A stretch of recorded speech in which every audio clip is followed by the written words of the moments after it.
바이스톰입니다. 한국 드라마에는 다양한 특징들이 있습니다. 그 중에서도 외국인들의 시선으로 보기에는 정말 특징적이고 신기하게 많이 나오는 어떤 장면이 있다고 하죠. 그것은 바로 무언가를 먹는 장면입니다. 극중 캐릭터들이 뭔가를 먹고 마시는 장면이 참 많이 나온다는 게 흥미롭다는 것이죠. 그리고 그 중에서도 그들이 가장 궁금해하면서 한 번쯤은 꼭 먹어보고 싶다는 것, 아니 마셔보고 싶다는 것이 있는데요. 극중 캐릭터들이 기쁠 때나 슬플 때나 화날 때나 즐거울 때나 항상 마시는, 그들에겐 신비로워 보이는 녹색병, 그것은 바로 소주입니다. 그게 도대체 뭐길래 이렇게 희노애락을 전부 대변하는 것인지 아직 마셔보지 못한 해외 시청자들은 정말 호기심을 가질 만도 하죠. 마치 우리가 김을 먹는 것을 보고 검은 종이를 왜 먹는지 궁금해하는 것이나 불닭볶음면 챌린지를 보면서 얼마나 맵길래 저러나 궁금해하는 것과 마찬가지인 것인데요. 소주는 우리에게 매우 중요한 문화적, 사회적 의미를 지닌 술이죠. 대중적으로는 맥주와 쌍벽을 이루는 술이고 사회적 유대감을 조성하는 데 있어서 어떤 자리에도 빠지지 않으며 저렴한 가격과 다양한 매력을 가지고 있는 술이기에 이제는 전 세계적으로 가장 많이 팔리는 술 중에 하나로 손꼽히고 있는데요. 2021년 기준 국세청 자료에 따르면 우리나라에서는 성인 1명이 1년 동안 평균 53병의 소주를 마신다고 하니 뭐 말 다 한 것이죠. 이런 소주에게는 서구권에서 일명 저알콜 보드카 혹은 코리안 보드카라고 알려졌던 과거도 있습니다. 그래서 소주가 특별히 많이 알려지지 않았던 과거에는 독한 보드카 대신에 저알콜의 한국 소주를 마셔보라는 기사들도 많이 나왔었는데요. 그런데 이제 소주는 한류를 타고 글로벌화 되어가고 있습니다. 홍콩의 사우스차이나 모닝포스트는 과거 알만한 사람들만 마시던 소주가 갑작스럽게 글로벌화 되어가는 과정이 시작되었다면서 특히 홍콩에서는 그 판매량이 급증하고 있다고 이야기했는데요. 한국식품진흥원이 실시한 2023년 조사에 따르면 외국인들이 가장 잘하는 한국 술로 역시나 소주가 선정되었으며 소주의 수출량 역시 크게 증가하여 역대 최고치를 달성하고 있다는 것이었습니다. 포브스가 서울 최고의 술집 바를 소개하는 기사만 봐도 한국을 방문하여 호텔이나 라운지 클럽의 바를 찾는 외국인들 중 50% 이상은 이미 소주나 막걸리 등 한국 주류에 대한 사전 지식을 가지고 있었다고 하는데요. 실제로 미국에서의 소주 인기도 어마어마한 상황입니다. 소주를 가장 많이 마시는 국가는 당연히 우리나라이지만 우리나라 다음으로 많이 마시는 국가 순위를 보면 일본과 함께 미국이 그 뒤를 잇고 있는데요.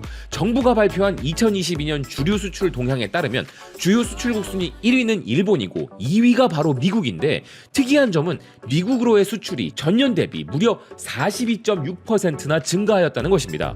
미국 3대 방송국 중 하나인 MBC 역시도 특집 프로그램으로 세계에서 가장 많이 팔리는 한국식 증류주 마시는 법을 소개하고 있었는데요. 그리고 영국에서도 소주의 인기는 급격히 올라가고 있는 상황인데 하이트진로에 따르면 영국으로의 소주 수출도 4년 만에 42% 급증했다는 것이었습니다.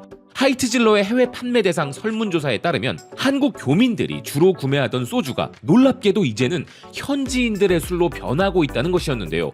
영국에서 소주를 구매한 고객들 중 무려 77%가 현지인이었다는 것이었습니다.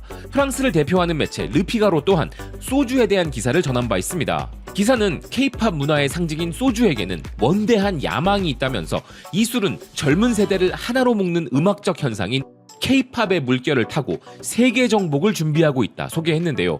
프랑스에서는 아직 잘 알려지지 않았지만 분명히 세계에서 가장 많이 소비되는 소주는 이제 프랑스에도 정기적으로 도착하고 있다면서 막걸리를 비롯한 한국 술들과 함께 프랑스의 한식당 테이블에서는 흔히 볼 수 있는 술이 소주라는 것이었습니다. 그리고 역시나 프랑스 매체답게 소주의 역사도 소개했는데요. 기사는 소주가 13세기에 등장하였는데 페르시아인들로부터 증류 기술을 배운 몽골 제국의 영향으로 고려 왕조 때부터 만들어졌다면서 1965년에 심각한 쌀 부족으로 생산이 금지된 적도 있었음을 언급했습니다.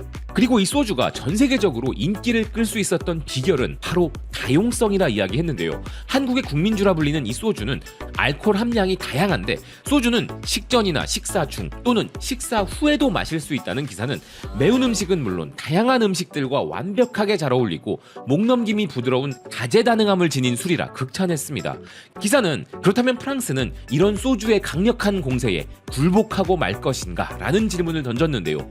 기사는 이에 대해 그럼 왜 안 되겠느냐고 답했습니다. 특히 소주 업체들이 등에 업고 있는 것이 바로 K-드라마와 K-팝의 인기이기에 이 두 문화 현상은 한국의 증류주를 능숙하게 홍보하고 있다는 기사는 칸 영화제 황금종려상을 받은 기생충에서도 소주가 등장했었다면서 시애틀 출신의 한국계 래퍼인 박재범도 자신의 노래로 소주의 장점을 칭찬하고 있으니 한국의 대중문화를 타고 소주의 인기도 갈수록 올라갈 것이라 전망했는데요.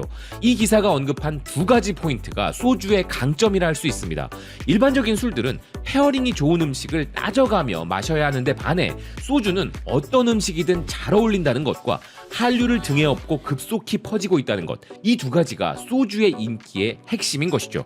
미국의 유명 음식 매체 본 아파티트도 소주의 강점에 공감하고 있었는데요. 한국의 가장 상징적인 주류인 소주로 파티를 즐기는 방법을 소개한 이 기사는 소주에게는 보드카보다 마시기 쉬운 풍미와 매력이 있다는 점이 한국 드라마에 끊임없이 등장하는 이유일 것이라면서 소주와 어울리는 음식은 너무나 많다고 소개했습니다. 한국 문화권에서는 음식 없이 누군가에게 술을 권할 생각을 하지 않는다면서 심지어 술을 위한 음식 카테고리인 안주라는 것이 따로 존재할 정도라 이야기했는데요. 안주는 반찬류부터 메인 음식까지 다양하다는 기사는 특히 소주는 짜거나 맵거나 기름지거나 어떤 음식과도 함께 마실 수 있고 김치찌개부터 닭갈비, 삼겹살과 조개탕까지 모두 훌륭하게 잘 어울린다 소개했습니다.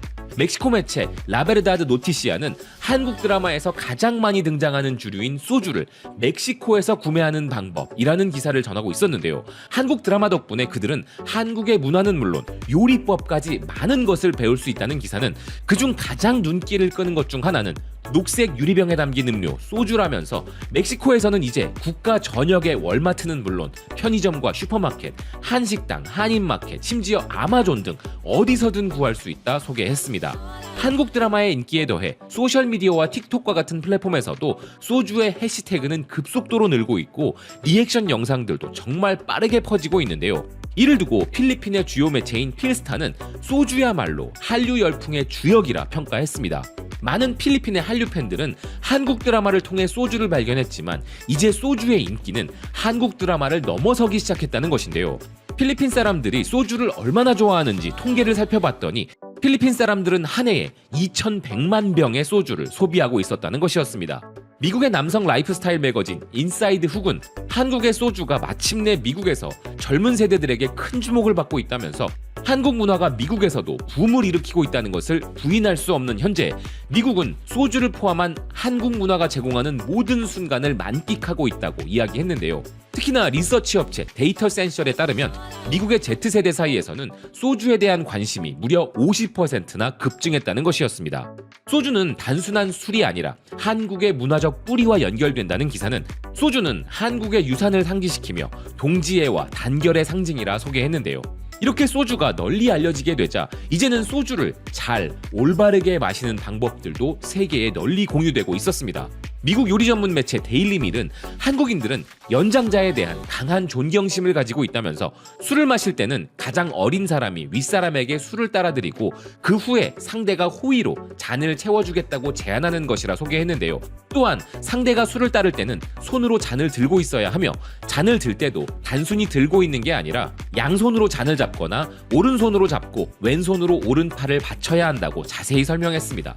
그리고 이것이 한국 문화에서는 존경의 표시이기에 중요한 것이라 설명했는데요. 아울러 소주 세계에서는 추가로 술을 따르는 개념이 없다면서 잔을 다시 채우려면 잔을 완전히 비워야 하고 많이 마시기 싫다면 잔을 한 번에 다 비우지 말아야 한다는 꿀팁도 전했습니다.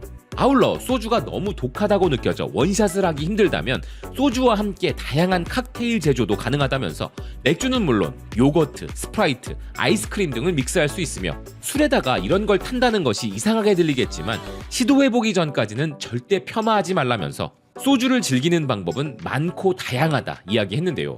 그런데 사실 요즘 세계적으로 인기를 끄는 소주들은 희석된 소주나 과일맛 소주들입니다.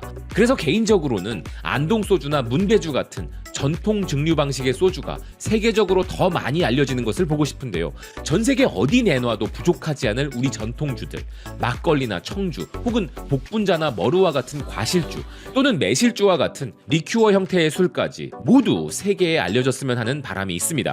우리의 과거 아픈 역사로 인하여 사라진 우리의 빛나는 전통주들의 부활과 함께 이들의 매력 역시 한류를 등에 업고 전 세계 애주가들에게 많이 알려지길 바라는 마음입니다. 시청해주셔서 고맙습니다. 또 뵙겠습니다.